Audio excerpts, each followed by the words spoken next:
علم حدیث آپ نے خاندان ولی اللہ کے آخری چشم و چراغ حضرت مولانا شاہ عبد الغنی محدث دہلی رحمۃ اللہ علیہ سے حاصل کیا، کیونکہ ان کے والد جو آئے تھے شاہ ولی اللہ، کون سے 1701 میں پیدا ہوئے. 1601 میں تو انگریز آیا ہے اور 1701 میں شاہ ولی اللہ کی پیدائش ہوئی ہے، اور 1763 کے اندر 63 میں پھر ان کے لڑکے اور 4 لڑکے تھے، انہوں نے اس میں سے ایک آخری لڑکے جو تھے فرمایا شاہ عبد الغنی محدث دہلی رحمۃ اللہ علیہ سے کیا. 21 سال کی عمر میں آپ نے تمام علوم اور فنون میں تعلیم مکمل کر لی اور وطن واپس ہوئے. 21 سال کی عمر میں بتاؤ.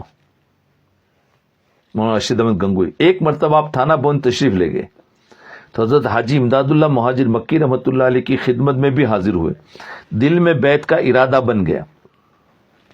حضرت سے درخواست کی تو انہوں نے پہلے تو انکار فرمایا، بعد ازاں حضرت حافظ ضامن شہید رحمۃ اللہ علیہ کی سفارش پر بیعت کر لیا. بیعت کے بعد ذکر و شغل شروع کیا. آپ فرماتے ہیں کہ پھر تو میں مر مٹا. حضرت حاجی صاحب نے 8ویں دن ہی بلا کر فرمایا، حضرت حاجی امداد اللہ نے، رشید احمد جو نعمت حق تعالیٰ نے مجھے دی تھی وہ میں نے آپ کو دے دی، آئندہ اس کو بڑھانا آپ کا کام ہے. خلافت دے دی. کیا ذہانت ہوگی. 40 دن حضرت کی خدمت میں رہنے کے بعد آپ نے وطن واپسی کی اجازت چاہی. حضرت حاجی صاحب نے آپ کو خلافت اور اجازت بیعت دے کر رخصت کیا. 21 سال کی عمر میں تو پڑھائی سے فارغ ہوئے تو گویا 21-22 سال کے اندر تو وہ ان کو تو خلافت بھی مل گئی. پھر گنگو واپس آ کر آپ نے خانقاہ شاہ عبد القدس گنگوہی رحمۃ اللہ علیہ کو، جو 300 سال سے ویران اور خستہ حال پڑی تھی،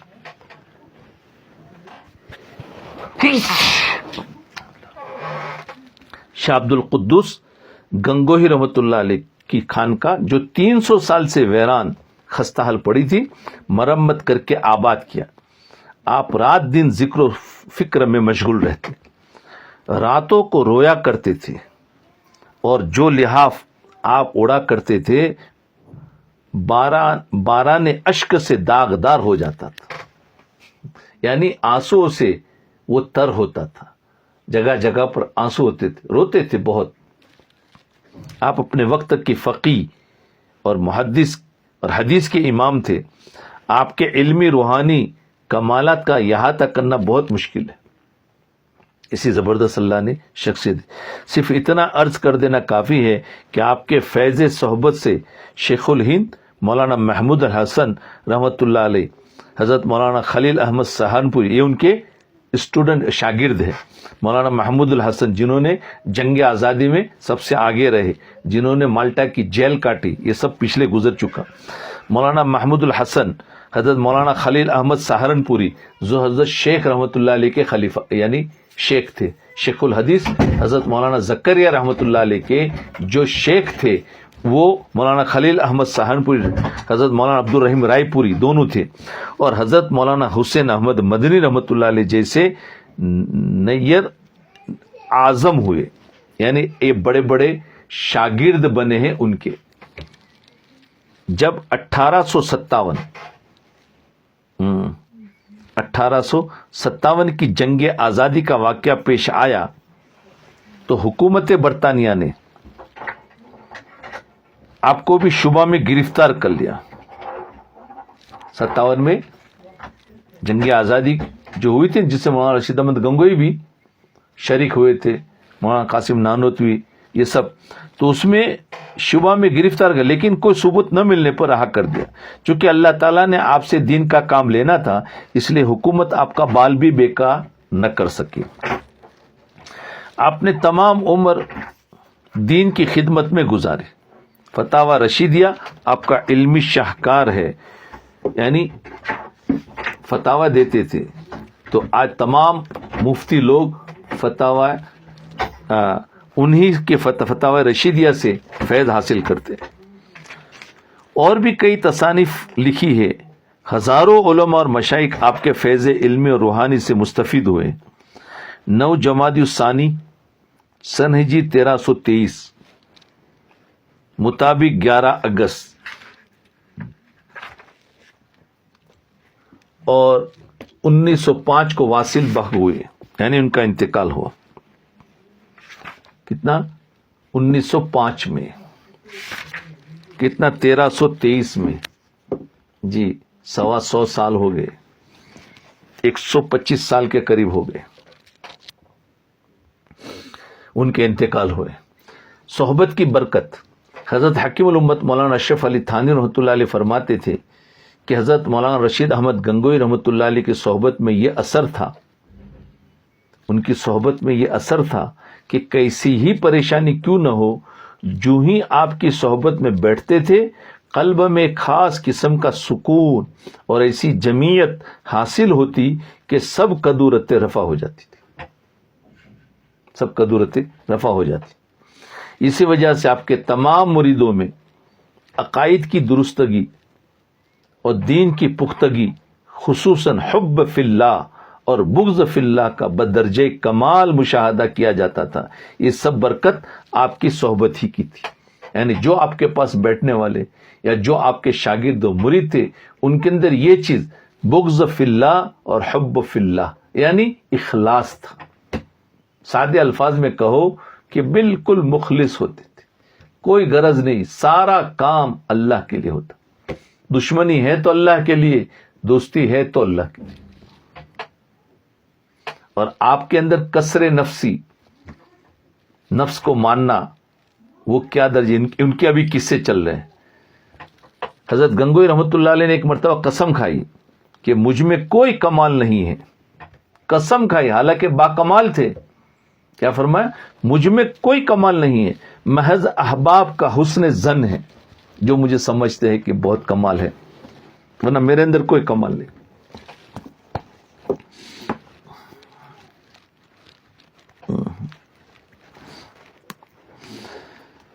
اللہ اکبر. فرمایا میرے اندر کوئی کمال نہیں. بعض مخلص لوگوں کو اس میں شک ہوگا کہ حضرت میں کمال کا ہونا تو ظاہر ہے، لیکن اس قول سے آپ کا جھوٹ بولنا لازم آتا ہے. پھر حضرت حکیم الامت رحمۃ اللہ علیہ نے مولانا کے قول کی تفسیر میں فرمایا کہ بزرگوں کو آئندہ کمالات کی طلب میں موجودہ کمالات پر نظر نہیں ہوتی ہے.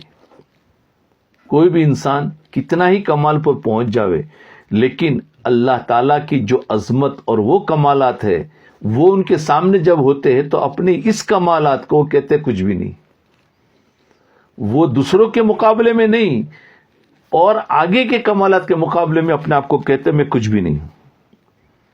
جی نفی کے خیال فرماتے تھے. اس کی مثال ایسے ہے جیسے کسی شخص کے پاس 1000 روپے ہے، وہ لکھ پتیوں کے سامنے مالدار نہیں ہوگا.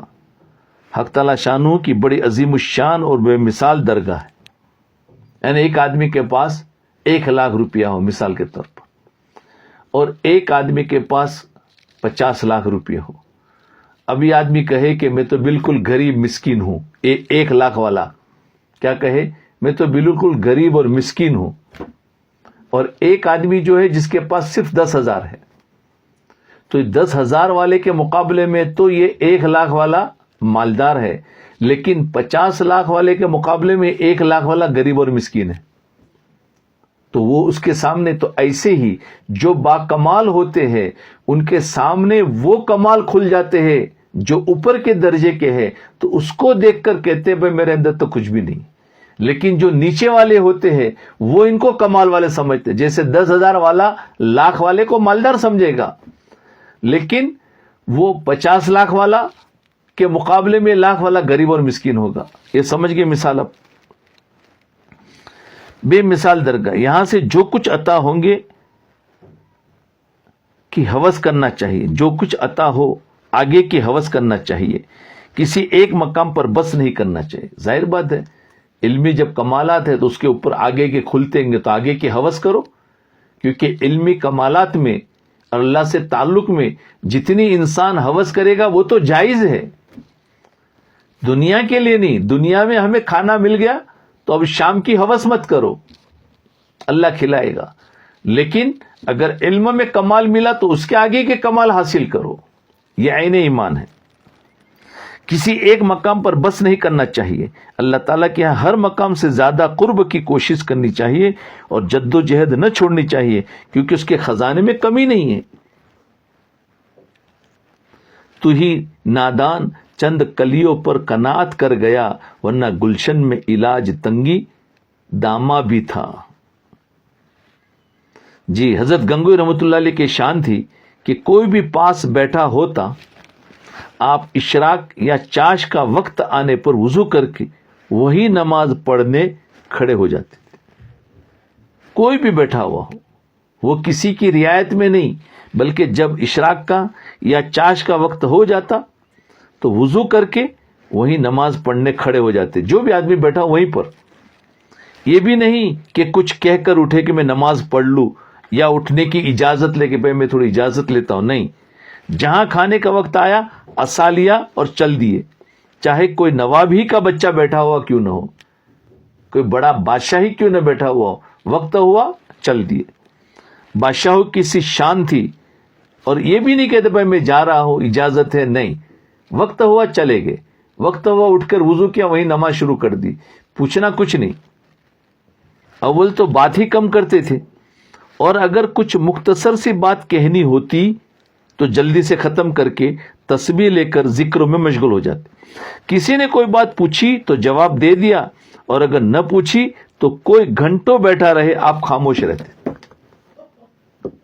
کوئی پوچھا تو ٹھیک ہے، ورنہ وہ گھنٹوں بیٹھے رہتے، کچھ نہ وہ پوچھے تو آپ خاموش رہتے. اللہ اکبر کبیرہ، کیا شان تھی. بولتے ہی نہیں تھے، اور بولتے بھی تو تھوڑا سا. اس نے جتنا بھی پوچھا اس میں سے مختصر جواب دیتے تھے. لیکن دیکھو وقت پر ہر کام کرنے کی کیسی عادت تھی.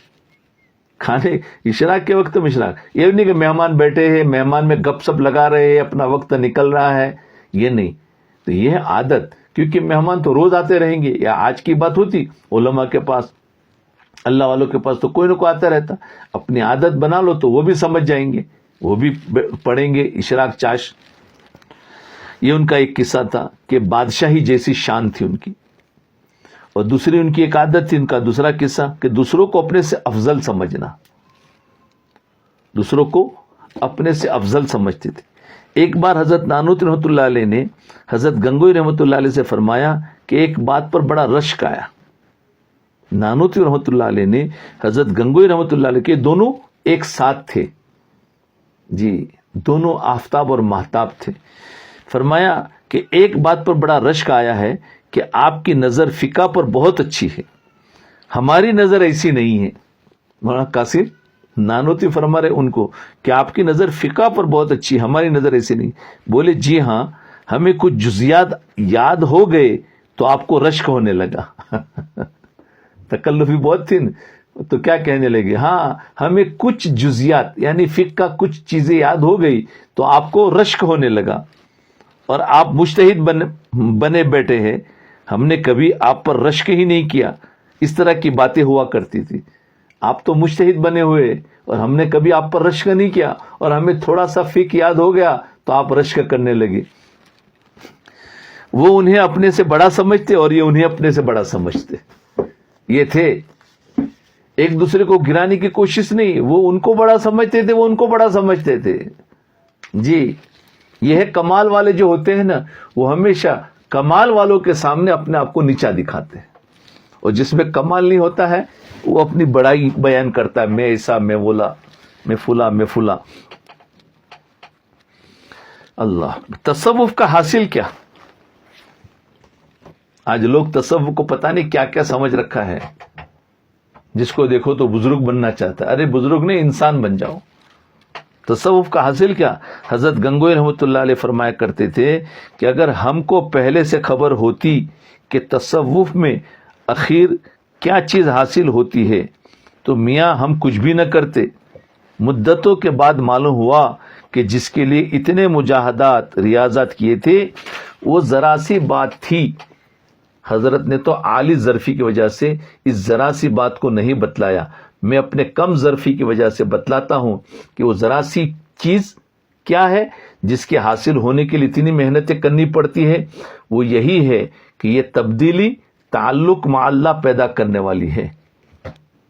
یہ کیا کرتی ہے؟ تصوف کیا کرتے؟ تعلق مع اللہ. ابھی ہمارا کیا ہے؟ تعلق مع الخلق ہے. ابھی ہمیں ہماری فطرت تعلق مع الخلق ہے. خلق میں سب آ گیا، مال ہو، بیوی ہو، بچے ہو، جو کچھ بھی ہے.